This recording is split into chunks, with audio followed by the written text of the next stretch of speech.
my house is probably no more than 5 k's away from that landslide. that. You know? And like the whole part of this section of the city was just engulfed by the dirt. And it's just like, and all these people died, and I'm going, oh, what am I doing here? Anyways. Sure. So there's always that. How do I go through law school with the fact that I've got this other reality that I'm constantly facing, you know, which is Salvador, which is poverty-driven, struck with poverty. There's a lot of injustice here. Welcome to Justice Matters, the podcast inspiring a world where everyone belongs. I'm your host, Tim Buxton. On today's episode of Justice Matters, I have the privilege of sitting down with Eduardo Cruz. Now, he's a lawyer and the director of Corney and Lind law firm, which is in Brisbane. And if there's anyone that's going to talk about justice, it's probably a lawyer. But as we talk, you can really hear his heart for wanting to bring healing and justice into the lives of people that have been on the other hand of injustice, on the other side of injustice. And I think as he shares and talks about his own story and his own passion about being a lawyer, I know that his heart is also for, you know, serving his community. He's from El Salvador and has been a big part of that process in trying to bring peace and justice in that part of the world as well. And so I hope you enjoy today's episode with Eduardo Cruz. How are you, man? Jose Eduardo Cruz. No. Rivas. I got a second surname. Rivas. What? Jose Eduardo Cruz Rivas. That's the full name. Jose Eduardo Cruz Rivas Yeah. is your full name. The full name. Welcome to the podcast. Thanks, brother. It is Appreciate it. so good to have you all the way down in the Gold Coast. We've had like the whole morning together already. We have. Have you enjoyed it? I have, man. I can feel my legs now. We just came back from the P3 recovery pools. Yeah. Where I treated you to some nice cold water and hot water. It was good. It's good. I've never done that, man. It's I can see why my wife loves jumping into that cold bath, because after you've done like a heavy set of squats or whatever, you can just immediately feel that soothing that goes on with that cold water. And I felt it immediately. It's like, yes, I can do it again. You can do it again. You were holding your breath. You were. I lost my breath, and I went in. I'm going to do this. And then I was not expecting that shock that the body has, where it's just a hit. You're like, yes, it's coming back. It's coming back. It's there. Yeah, and then you got to capture your breath. You do. Yeah, it's good. You did really well. Most people go scampering out, but you lasted 2 full 4-minute sessions. Well done, man. It's good, brother. It's good. Your wife, she's a weightlifter. You said powerlifter. Sorry, powerlifter. So, state champion. Cool. For her age category, and she's second in her weight category. So, mate, nationals up in 2 weeks in Noosa. That is so cool. And your son's name Rocco, is it? Roque, which is the same in Rocco is the Italian equivalent to Roque. Yeah. Don't mess with this family. There's a power lifter and a lawyer and a Roque. Yeah. You don't want to come across the cruises. Yeah. No, but man, it's so good. And, we've just talked so much already. Yeah. I feel like we could have been recording the podcast since the Doppio and my decaf double shot piccolo. You are someone who has just passion in your life, and you've pushed that and you've channeled that into your career now as a lawyer, a reluctant lawyer. Yes. Learning about your journey with being in and out of the whole industry. We can get to the law part in a bit, but one of the things that struck me as we were talking earlier was about this idea of identity and labels. And you have a history, a past that is so close to my heart, obviously, in the work that I do with refugees, refugee waymakers, as we like to call them. And we got to partner together with your law firm, Corney and Lind, if I got that that's right. That's right, yeah. Up in Toowoomba, when at the height of the US pullout of Afghanistan and the Taliban takeover and the terrible scenes that we're all witnessing, we joined together forces and we put on a workshop for the Afghanis and other refugees and migrant background people in Toowoomba. It was a wonderful collaboration. Maybe we could talk a little bit about that, but I really want to go into your identity, who you are, where and why are you so driven to use your now career in law to fight for justice and do what you do? Brother, I'm alive.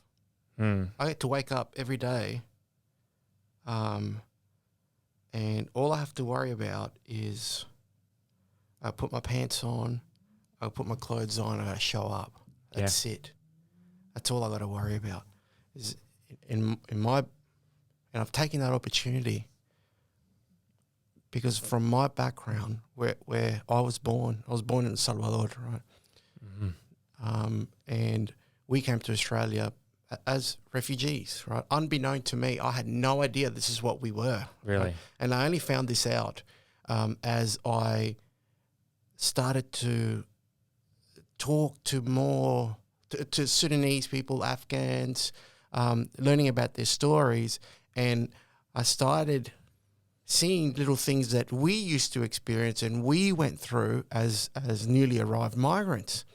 And then it just went, hold on a minute, your story is exactly like mine. Wow. And I went, hold on, maybe I was a refugee. And I went to my dad and went, hey, did you know that all of this happened? He goes, yeah, we came through as refugees. Why didn't you tell me?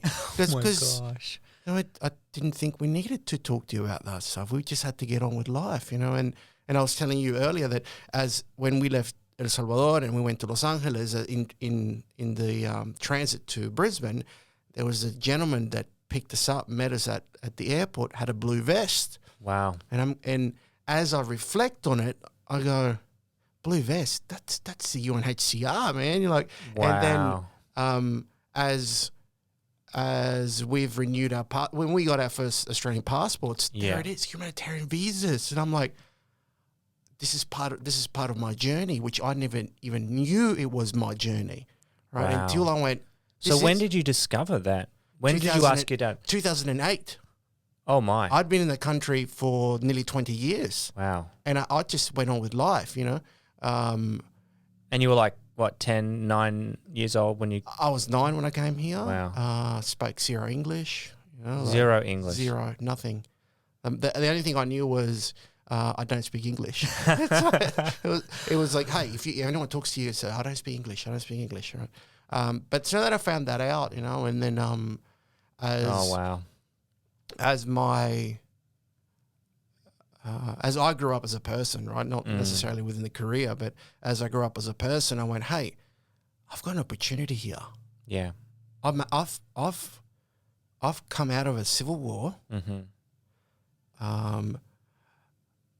Had we not had that opportunity and that blessing to leave that country, wow, we could be dead. And it was that stark. We could be dead. Yeah. And we had family members murdered. We had people kidnapped. We had all of that stuff. We had neighbors that were kidnapped and tortured, and then they were like, all that stuff was real, right? You read that and it's abstract because you think, oh, that doesn't really happen. Well, yeah, I've been through it. Like that's part of our journey. And when I sit back and go, okay, well, what am I going to do with this opportunity that I've been given? Yeah. Yeah. To be in an affluent country, to be in a Western country, to be in a democratic country that has given me every opportunity, right? I didn't choose this. Someone just said, you've got to do it, man. This is you now. Wow. Right? So I thought, I'm going to become a lawyer. Wow. Because I thought, okay, I've got to do something cool. Like this has got to be something, right, that how can I use this platform, right? And the first platform that I saw is the opportunity of being an Australian. So how can I do that? And I went, I'm going to be a lawyer. And the reason why I chose law was because of our long history within Latin America of social justice. Yeah. And a lot of my heroes have been people that have straddled that social justice, like Jesuit priests. Yes. Archbishop Romero from Salvador. I know. Yeah. So all the people that were very vocal had a somewhat of a legal background. Yeah. So I thought, okay, well, I could do that, or I can become a Jesuit priest, which I did. I did contemplate, but it was only from the perspective of how can I impact the world. Yeah. The most, right? I'm a Jesuit priest. I love the Jesuits. They've got that power. But then I went, I'm going to be a lawyer. Yeah. But even through law school, I just didn't connect with it. I struggled with it. Really, with law? With law. Yeah. It didn't make sense to me. Dude, don't put me through law school. That'd be. It was difficult. Hard. I didn't connect with it. Like I didn't go connect with the people. Yeah. I went to unbeknownst to me, one of the best law schools in Australia. I went to UQ. Yeah. And then excellent people, but it didn't make sense to me. Okay. And it took me a good 2 or 3 years to really make sense of what the practice of law was, the study of law. Okay. During that time, 2001, an earthquake hit Salvador, and it was like wiped out half of our city. So Wow. I'm like, what am I doing here? Was that a landslide as well? That's right, yeah. Landslide. I had a friend who's from El Salvador I used to work with in New York, and I remember that happening, actually. It's horrible. Very devastating situation.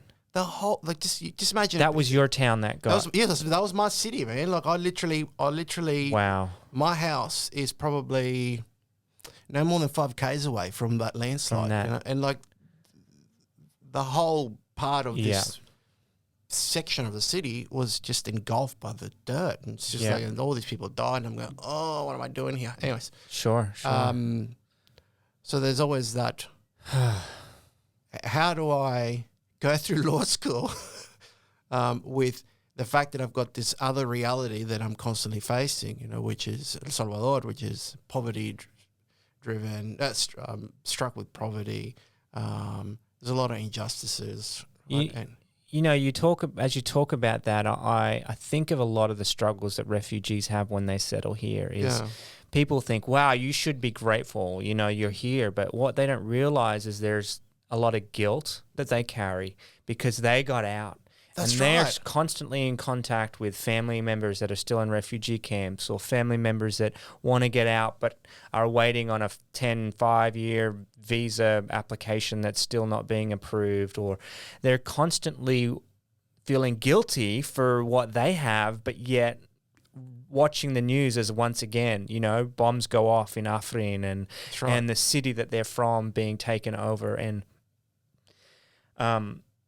it's something that I don't think anyone, unless they're like you, who've had to live through it and walk through it, could really understand. You were talking even about how difficult it was for your dad. Yeah, look, his transition was even harder. He still talks with a strong accent. He speaks English like perfectly, but he still talks with an accent. A beautiful accent, by the way. He was but he was 29 when he came here, right? They're really critical stages in anyone's lives, sure. And to have that uprooted, because that's what happened. Our whole family just went, phew, you're out. And I remember. I remember the day that we flew out. It was the 18th of April, 1989. Come on. And then we packed up our bags, and then we went to this, an office, like a UNHCR office, and we all went into a little bus. Wow. Because that bus was going to take us to the airport, right? And we had 2 bags, $1,000 between the 4 of us. Wow. And I thought, we got $1,000. We're rich, Wow. And I remember sitting on that bus, and I could see my family there. It's not like I wasn't going to see them, because they were coming to the airport to say goodbye to us, right? But I distinctly remember waking up on the 18th, getting onto the bus, and then going to the airport, doing all that clearances, and then seeing my parents just like this heartbreak. Because you know that we don't know when we're coming back. No. We don't know if we're going to come back. We don't know if we're going to see you again, right? We have, luckily, but you jump onto that plane and you think, okay, I know my parents, when we left, it was like, is this the right thing to do? Oh, yeah. Second guessing themselves. Yeah. You don't know, man. Yes, you go to Australia, but like, you don't know. You're hedging your bets, man. You're hedging your bets on like, this is the choice that you've made. This is what you're going to try to make a better life for your kids. Yeah. Right. And that's the only reason they left, because of me and my sister. It's the only reason they left the family, right? Because the conditions over there, just simply, you can't live there. You know, civil war, man. I remember the helicopters going over.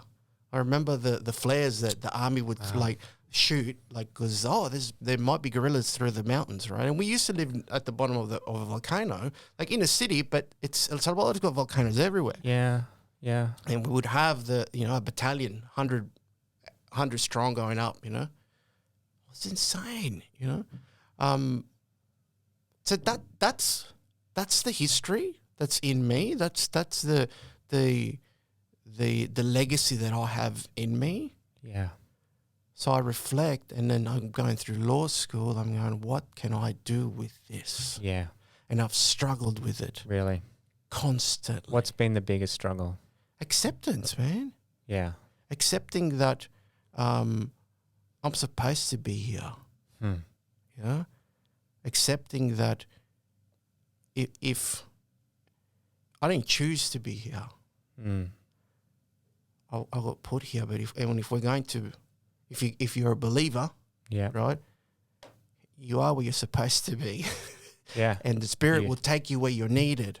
Yeah. Yeah. And accepting that this is where I'll make my life, and this is where the blessing is going to happen. Yeah. And I've got an opportunity to change other people's lives. Yeah. Through law. Yeah. This is just my vehicle, man. It's just the talent that Yeah. God blessed me with. Come on. And I think we all struggle with that, you know, Yeah. especially migrants, man, especially refugees, because you're right. We struggle with the fact of, I got out. I got out of the mess. I'm alive. I can breathe. I don't have to worry about bombs going off. I don't have to worry about kidnappings. I don't have to worry about any of that. But then you don't belong anymore in the country that you're in, right? You're out, but then you realize very quickly you don't really fit into the new culture either. So there's this tearing of like, where do I even belong anymore? That's right. Right? Yeah. And when you said acceptance, this sense of like accepting that, hey, I belong where I am right now. Yeah. Just because this is where I am. That's right. And, you know, this is my destiny and this is what I'm born for. That's right. And man. It is something I think innate into the human person to really embrace who they are, where they are, and to live in a society and a culture where they can be accepted for who they are and where they are. Again, with all the labels removed off. That's right. With all the you know, we're all trying to figure out who we are and why That's we're here right. and what we're supposed to do. That's right. It's a difficult journey for most migrants, man. It's a difficult journey to accept this is where we are, this is where we belong, right? And it's through organizations like yours, right, where you openly discuss this, where you openly embrace others, right? Because sometimes we are the other, right? We all are. It's just, you know, and we all have that. Like, you know, you might be the other in particular context, but in school, you know, you're the kid that doesn't fit in. That's or right, at work, man. you're the one that's whatever, you know. But as you get older, I've started going, you know what? It's cool to be the other, man. Yeah. You know, like it's okay to be that that tiny little bit different, you know, because it's those way makers are the ones that are going to actually change the current. Yeah. Right. They're the ones that are going to ask the hard questions. Yeah. You know, the status quo won't remain if we all just kind of just go with the flow. It's the people that are going to stick their neck out and be a little different and push things forward. Yeah. That's right. You've got to, and it's not being different just for the sake of being different. You know, there has to be a well thought out mission or vision or plan or something. Why, whatever. Why do you exist? Yeah. Why do you want to do this? Yeah. Why? Because just being a voice that criticizes or a voice that doesn't necessarily put forward healing or solutions. Yeah. There's a lot of people that do that, man. There's a lot of angry voices. There's a lot of people jumping up and down, but they might not really know the names of the people and really know the heart and the connection with the soul of the people that they're. And there can be a big difference.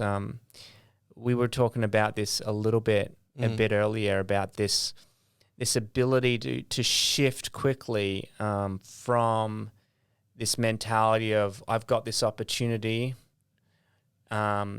instead of thinking I'm a victim or I am, look at me, poor me, I don't fit in. And how did you wrestle that with yourself? Or you have, we went bare chest into the ice bath and you said you've got these awesome tattoos. What was it? Bishop Romero? Saint Romero. Saint Romero on one. And then you've got justice. Justicia, paz, libertad. Yeah. So this idea of, again, from, yes, injustice happens. Yeah. But that process requires not seeing yourself constantly as the victim, even though as a lawyer you're fighting for people that have been victims. Yeah. Can you talk a bit about why that tattoo's on your arm and why that concept of healing and moving forward is so central to what you do as a lawyer? So the tattoo says Justicia, Paz, Libertad, right? And I got that in 2001, right? It just means justice, peace, and liberty, right? Now they can be throwaway terms, but for me, the war came to an end in 1992, right? And a lot of society, the Civil War, the Civil War came, they signed the peace treaty, right? And El Salvador is not exclusive, right? In what they go through, there's similar things happened in South Africa. Similar thing in the I think it's called the Truth Commission. I think it was Justice and Truth Commission. Same things are happening in Colombia, right, with the disarmament of FARC and all their guerrilla movements. It's happened through El Salvador as well. How do we transition as a society? And it's happening in Kurdistan where we were. It's happening in Kurdistan, right? It's happening in Iraq. It's happening in many different places. How do we go through a societal change that goes from we've stopped fighting, and now we're going to sign peace? It's not that simple. I wish it was. I wish it was, man. And one of the recurring themes that I saw, was that seeking justice, right? However that might be, feeling that you have been heard, feeling that whoever did you wrong, right, was either accountable or made themselves accountable, right, for whatever they may have done, right? The victim is justice. Okay, you murdered my family. Either I take that to the courts and I get justice, right? Or I just talk to you, which is what happened with the Truth and Reconciliation Commission, right? We talked it out, right? And they felt that justice takes many forms, right? But that's how I was seeing it play out. So the people that felt they were victims found this internal peace, hence the second word on my tat. Wow. Peace, internal peace. Okay, I have found justice, right, within society. now I have internal peace. I have nothing that's going to bind me to the past. Yes, Wow. yes. Because you've faced the past and you've a lot of people say, oh, just forgive and forget, right? That's right. And it's like this trite statement. It's like, well, you actually have to head straight into the injustice. You do. And you've got to face it and be heard in the injustice. That's right. And I hear that in the calls for, Indigenous Australians or Indigenous peoples or people of colour around the world. They're not just fighting for, reparations. They're fighting primarily to be heard. That's right. They're fighting just to be listened to. Yeah. Hear me out, man. Like, this is what's happened to me. This is my story. Sometimes justice will take that form of going through the courts. Yep. Now, I've been practicing for 20 years. Yes. Some people don't want to do that. Some people don't want to go through the courts. They simply want to be heard, and they want to have that acknowledgement. Say, sorry I hurt you, man. Wow. Sorry I did that. That's it. That's it. So then we get internal peace. And then you're free. Yeah. Yeah. Oh, hence liberty. Right? Wow. Because then yes. you're no longer. I love that. You're no longer bound to that past. You're no longer anchored to that pain. And I could tell you, like, I've got this throughout my whole life, and I went through it in 2011, right? When I was in Melbourne, I was doing my master's in law, and my phone started blowing up. I find out that my cousin was kidnapped, in front, just as he's getting home, and wow, in El Salvador. In El Salvador, right? These were young kids, man. Like, as this is unfolding, right, we later find out that they take him away from the house. They take all his money, and they drive him an hour away from where we live, and they shoot him in the head, and they dump his body on the footpath, right? And my other cousin had to be the brave soul to go and identify him, right? Oh my gosh. So he identifies him, and then we're seeing this all play out. All of it is being played out as we see it on the newspapers. Oh my gosh. We're seeing videos. We're seeing all of these things, right? And naturally, the first thing we went is, we've got to get that justice. We have to get this through. And they caught them all. Wow. We then find out they were like 15, man. Yeah. Like, they were 15-year-olds. And the guy that actually shot my cousin was 14. Yeah? That's awful. The whole family just, we hated them. But then we turned the mirror around and went, we feel for you guys. Why are you doing this? Really? Wow. We all went into this should never have happened. Yeah. But I feel for you, man. Like, that helped our healing process. Yeah. Wow. How does that tie into me being a lawyer? Well, I mean, I look at that and I go back to the platform. I'm in a blessed position, man. Yeah. I don't have to deal with that. I don't have to deal with that directly by me being there. I deal with it directly because my family's still there, right? But this is the platform. How blessed are we? I don't have to go outside and be worried that someone's going to take me or kill my family, right? But I've got that opportunity now. I've got to embrace it. Yeah, I've got to do something with it, right? And I've struggled with it. I've struggled with the title. I've struggled with the responsibility that comes from being a lawyer. Yeah. It's a hard. It's a big title to live up to, in a sense, really, isn't it? Yeah, it is. And I mean, just as you were saying, you chose to see things from a different perspective. Yeah. You chose to see the injustice on the other side, Yeah. right? You could have stayed the victim and the Yeah. victim's family, Yeah. but you saw some teenagers who probably didn't have any good upbringing, no parents that showed them how to live their life. Mm. And in a sense, they themselves were victims, just as much as you and your family were victims. Mm. And instead of embracing that, you've said, I've got an opportunity right here in this moment That's right, man. to change Yeah. the trajectory of not only my life, Yeah. trajectory of my family, and hopefully your country and your community and the people around you. That's right. That's right. That's what I see in what you just shared. It's exactly where my feeling was, you know, and it was more evident when my son was born. Okay. Yeah.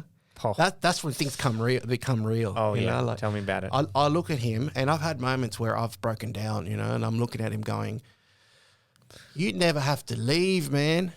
You never have to leave this country. God willing, none of this will ever happen in Australia, right? But I look at him and go, you never have to leave this country. Like, how happy and how blessed are you, and how lucky are you that you were here, right? And he's got that opportunity that he has. Yeah. We all have. Yes. We all have that opportunity. Come on. Right? We've got everything at our disposal. There's no reason why we can't change the world. You know, how many Nobel Prize winners do we have in Australia? Like, an incredible amount of people that have taken that opportunity. I think there might have been, I think last time I was in Melbourne, 5 or 6 Nobel Prize winners. You know, like, it's there. The opportunity is there. We've got it. We need to embrace it. You know, and this is the thing that is motivating me right now, with the work that you're doing, right, and the work that we want to do in our firm. So what does that look like as a lawyer, as a law firm? What practically are you guys, you know, doing? What is it that? What are some of the things that you know? There might be lawyers out there listening. There might be people that want to figure out what they want to do and what subjects to choose at high school, and they're listening to this podcast and they're thinking, "Wow, I could be a lawyer." Like, what does it look like on a practical level that you're able to do in the community, that you're able to do for the people you represent? I'll tell you a little bit how we're trying to frame this and how we're trying to build this. I never saw myself as a business owner. Never saw myself as someone that could be a director of a law firm, right? I didn't think I had the capacity to be in that position. I doubted myself that I even had the skill set. Wow. To be in front of a business, right? And to be leading a business. And not only that, within a competitive landscape, right? Like, the law is very competitive. Sure. And to be dealing with other lawyers at that coalface, like, we're difficult people, lawyers. You know, like, we're trained to do that. We're trained to be litigious. We're trained to be adversarial. You know. So as I've grown into a business leader, right, I have started to, again, look at as you look back, and you look at the platform. Okay, this is how I've got here. So how do I now use my current platform as a business owner, as a director of a law firm, to help others and the practical things, right? Not just like the I'm going to write down a plan. Like, what are the real things? Yeah. Now, what are those things? I can teach people how to register a business. Yeah. I can teach people how to keep proper records. I can teach people how to hire staff. I can teach people how to have proper workplace health and safety policies. Yes. I can teach you how to talk to your banker. I can teach you that business language. Yeah. Oh my gosh. I can teach you That's incredible. how to network with other business owners. Yeah. I can teach you how to look at a lease. I can teach you how to protect your brand. Yeah. Those are practical things that, yes, I'm not. It's not the sexy thing. I'm fighting injustice, right? Sure. But I am equipping. Oh man, those you're people. empowering. Yeah. I don't want the victimhood, man. Yeah. Here are your tools, brother. Here you go. Yeah. This is how I can teach you, because this is how I did it. Here you go. Because this is how the things that I've learned. Yeah. Through the last 20 or so years of being in the legal industry. Here's my toolkit, man. Here you go. Take it. What a gift. Take it. Well, it's almost like the opposite.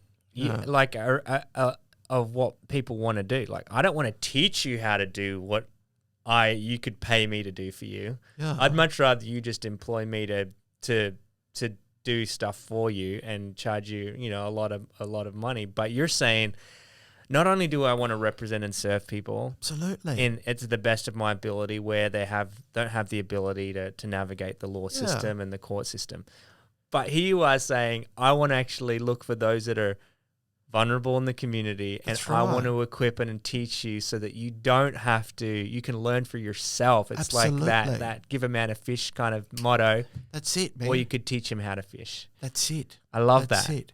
And that's what happened, up in Toowoomba, with that workshop and being able to empower them. We've got the skill set, right? What's the point of me acquiring all this information, all this training, all this knowledge? Yeah. If it's all going to be inward. Yeah. Yeah. There's only so much I need. There's only so much that we need, man. There's only so much money I can make. There's so many things that I can use my money on, right? Right. What is the point of that? Yeah. Yeah, they say that there's this magic number. Once you've got a certain amount of wealth, your happiness, like obviously if you're in the poverty line, below poverty, there's stress and anxiety and stress. But there's that magic number. I don't know what it could be. It's probably different in each country. But your happiness doesn't increase at all beyond a certain point. There's only so much that the human person needs to feel, that element of happiness and content. And so that's right. And you know what? I do it because I can. Yeah. Because I can do it. Yeah. Yeah. I can go and invest my own time and invest some of my own money and take people on a journey. Come on. Right? Here you go. Here's the info. And that's it. I'm not looking for anything else, man. Like, here you go. Do whatever you want. I'll keep talking to you. Like, you want me to keep helping you? It's okay. Yeah. Yeah. Do we have to run a profitable business? Of course we have to run a profitable business. Well, that's what I hate. Again, I say this all the time. I hate the word non-profit for charities or for, non-government organizations. This idea of non-profit is just silly. Like, do we want to make a loss? No. So why would we be identified by something that, of course, we want to be profitable? We just want to turn whatever we're doing into benefiting and making the biggest social impact that we can. And I think there's that place where, whether you're in a law firm or whether you're a business owner or whether you're in social enterprise or wherever, co-ops, wherever you land, self-employed, you have an opportunity to not only provide for yourself and your family, but to have a huge social impact on people around you. Money's just a vehicle, man. Money gives us the opportunity to bless other people. Yeah, money is a tool, and some people see it as a dirty thing, right? Like, why do I want to trade insolvent, man? Yeah, I know. Why do I? No one likes that tax bill when they get.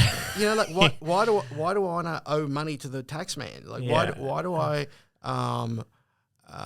want to have a loss in my P&Ls? I don't want that. Yeah. I was saying before, if you're a good farmer, you produce really good crops and good yields. Yeah. You don't need to steal from somebody else to prove that you're a good farmer. You're known to be a good farmer because you're profitable. That's because right. you're ground and you've worked hard and you yield a good harvest. You know, Yeah. and I think that's the same with whatever you put your mind to. If you're a good carpenter, if you're a good surfer, for goodness sake, whatever it is that you're good about, you know, you'll be rewarded for it.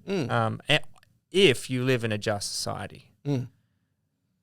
And unfortunately, it's where we see that society isn't built on equity, when people don't have the same opportunities, when people don't have the same freedoms, when people do suffer injustice and don't, and justice, peace, and freedom is not found.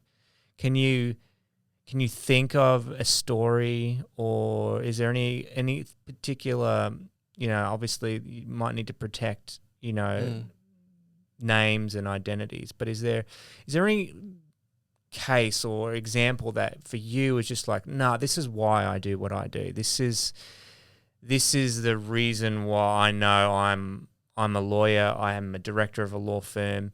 To see results like this, to see a process like this, is there anything that comes to mind, or any particular? There's a lot, man. Yeah, it's maybe hard to pick one. Yeah, there's a lot. Or even I can tell you about, again, look, early on in my career, I represented a lot of child soldiers. Really? So I represented a few that for whatever reason, right, they ended up getting hurt at work. And look, being injured at work, you think, oh, okay, well, there's an injustice there, right? Sure. But when I'll tell you one particular person, right, that stuck at me, right? He was injured at work. He spoke zero English, nothing, right? And all he wanted to do was go back to work, right? Yeah. He had one arm. He had one arm because the army threw a grenade at him. And he went like this, and he blew his arm off, right? Where was this? Here in Australia, Oh, right? So, my goodness. because this is the people that I used to hang out with, you know, like there were people that went, I need a lawyer, and he speaks Spanish, so I'm going to go and get him to represent me. So we had a big fight with the employer, right? Because all he wanted to do was go back to work. Obviously, we resolved the case, but it was that healing process, you know. Yeah. And when we had that outcome, like the guy broke down in tears. Like he was like over the moon what we were able to achieve for him, right? Yeah. And that's when I went, oh, thank God can do this for them. Thank God I can actually step in and be that voice for, because we very rarely have people speak on our behalf. Yeah, most of us can speak for ourselves. It's like, it's a courageous thing to stand up for yourself. Yeah, when you've been wronged, right? Yeah, but what if you can't speak the language? If you can't stand up for yourself, you have an advocate. That's right. You have a lawyer that says, you know what, don't worry, I see your pain. Yeah. Let me stand up for you. Yeah. And what a gift to do that for somebody, to do that for this young man. But you know what? All lawyers are like that. I see our industry like that. Sure. I see that we have an inherent skill set. Yeah. We have a responsibility. Yes. Yeah. When we are admitted to the Supreme Court or the High Court of Australia, we become part of a long line of history. Yeah. That dates back to where all of this began, common law, man. But not only that, if we take away from the common law, but we look at lawyers in general, right? There's an amazing power that we have, that we're taught, that if we use it properly, and that's subjective, right? Right. But if as best as you know how. As best as you know how, we can change people's lives. Yes. We can actually be a voice for peace. We can be a voice for change. Yeah. Yeah. And inherently, when you're doing things that will benefit the broader Community. society, the broader community. You know that. Yeah. And lawyers have a critical part in that. Mm. Yeah, we play a very critical role in society to change the narrative. Yeah, mm-hmm. to speak differently, to speak into a story from a different perspective. Yeah, that's in us. How do we grab that skill set as lawyers and change the narrative? It's a day-to-day grind. It's a day-to-day challenge, right? And it will push you around as you would have experienced in your work. Yeah, it moves you around, and sometimes there are a lot of doubts. I love the honesty we were even having before. It just, even now, am I cut out for this? Am I really going to pull this off? We can self-sabotage even our own drive and passions in life.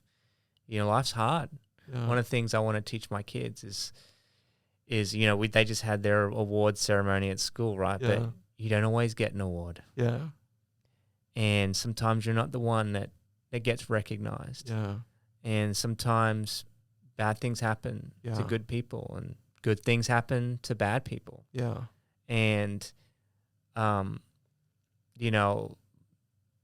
there's a saying I heard that I've really kind of clung on to in my parenting at the moment, and it's just like, we always want our children to be happy, but what we really should teach them is to suffer well, because life is hard. And, as we talk about that need to kind of be on this fight for justice, but realize it's a hard everyday slog too. Yeah. It's like not always, mountaintop experiences. Yeah. Do you mind like what gets you through? What is it that you find helps you to just stay committed to what you're doing, even when it gets tough, when you hit that grind? I like to ride my bike. These are practical things. I love that. Yeah. No. So I'll try to get on my bike once a week. When you say bike, is it motorbike? Push bike. Yeah, road bike or mountain bike. They're practical things, but you can't do that all the time, right? And I'll go to the gym. You got to get away from the computer probably in the office, right? But even when I get away from that, right? Even if I'm not on the bike, what gets me through is to think back. Wow. Yeah, to think back to those critical moments in my life, right? Yeah. Where, because we all get caught up, we all get blinkered-eyed, right? And we all do this and go, okay, this is all the problem that I've got. This is all I'm going to think about. There is. Yeah? And that's all there is, right? But and there is a psychological thing that some therapists will teach you. Yes, if you're doing this, of course that's all you're going to think about. But if you take a step back and you breathe, right, and you actually start going, hey, there's a cactus behind you. Yep. There's some greenery there. Yeah. There's a cross there. There's a camel. There's a Pinocchio here, right? So I take a step back, right? And just for those that are listening to the audio and have never seen the set on the video, there literally is a camel, a Pinocchio, a cross, greenery. There's all kinds of thing on the set. So jump onto YouTube and you'll see what Eduardo's talking about. But yes, so you step back. Yeah. Like a chessboard, there's never just one move. There's a gazillion moves you could make. Absolutely. And don't get thinking into like, I'm cornered in the corner and this is all there is. So if I'm only thinking, oh my God, I got this email out. Oh, I got to deal with this. Oh, this has got to come in, and that, I've got to deal with this particular person, right? Yeah. That will grind you down. That will. Right? What do? I step back. I try to. I don't always get it right. No, but this is great. I'm learning. Yeah. I step back and then I go, hey, I'm living the dream, man. I'm living the life that other people would absolutely love to have. Yeah. Yeah. someone else would be looking at me going, you're a director of a law firm, you're a lawyer in Australia, right? You've got all these qualifications, you've got all these people around you. What you got to complain about? Yeah. You know? I take that and then I look back at my whole history of El Salvador, right? And I look at all of that and I look at how we've overcome all of that, you know? And then I look at the newly arrived migrants, the newly arrived refugees, yeah, and I go, I'm okay. Yeah, I'm going to be all right. I'm going to be okay, man. You know, I've come a long way. Yeah. Yeah, I've embraced that opportunity. I don't always. I'm not always thankful for it. You know, I'm not always appreciative of that. But it requires me to take a step back and go, I'm okay, man. You know, like we can get in our heads quite quickly, you know, and I get a lot of anxiety, man. I've had to battle a lot of anxiety. A lot of lawyers go through this, but I think a lot of people go through humans. this. Humans go right through now. this. It's not exclusive to lawyers, man. It's the self-doubt. You know, self-doubt is there. Am I good enough? What am I doing here? You know, you're only as good as your last victory, kind of thing. That's right. You know, like, are they going to think that I'm a fraud? You know, like, no, what's he doing there? I'm constantly battling that. That's like nearly a weekly thing. You know, where you have that breath where you lose it, you know, and that pressure's there, and you step into that ice bath. That's right, and you're like, oh gosh. That's right, and you lose your breath a little bit. Yeah. I've learned to manage that. Yeah. And that's part of the perspective, you know, because, you know, being at the front of anything will get you quickly into that anxious mode. Yeah. So you've got to have the tools to be able to recalibrate. Yeah. Eduardo Cruz. Yeah. Jose Eduardo Cruz Rivas. It has been, you are an inspiration. Thanks, brother. So your honesty, your authenticity, your passion for what you do, your law firm, Corney and Lind, it's in Brisbane, right? Yeah. How can people, if they want to get in touch with you, or what's the best way? Email me. Email you. Look us up. You know, like yeah, man. Connie and I love that place, man. We've got an amazing group of lawyers that we want to change the world, man. We want to do good work. We have a mutual friend. We do. That just got appointed, or whose daughter just got appointed. Yes. As one of the directors there, which is beautiful. It sounds like you've got a great team, and we are so excited. You Belong is so excited to be partnering with you guys in various ways to serve refugees and migrant background people who are waymakers. Yeah, they are. Thank you for what you do. Thanks for coming down the Gold Coast, for letting me put you through that torturous moment. I made sure you had a good couple of coffees beforehand. Loved it. And hearing your story, thanks for sharing it. I cannot wait to press the button of release, and that this podcast will get out there. Appreciate it. Yeah, it's been a pleasure, man. It's been a healing process with you, man. Yeah, it's been a healing process. I appreciate the opportunity. Thank you so much. Awesome, mate. Cool, bro. Cheers. Thanks for listening to this episode of Justice Matters. I'd also like to shout out to the Patreon community that financially supports this podcast. Guys, thank you so much for your support. And you can join them simply by going to patreon.com/Justice Matters, where a simple donation of $5 a month, you can become part of the Patreon community and get access to behind the scenes content and extras that I share just with you. And lastly, there is another really important way that you can help support the podcast, and that's simply by rating it or leaving a review on Apple Podcasts or Spotify, maybe by subscribing on YouTube. Yes, we are a video podcast as well. Guys, thank you so much for listening in to this episode of Justice Matters. Please come again soon. I can't wait to share more episodes with you. Thank you so much. I'm your host, Tim Buxton. Thanks for listening.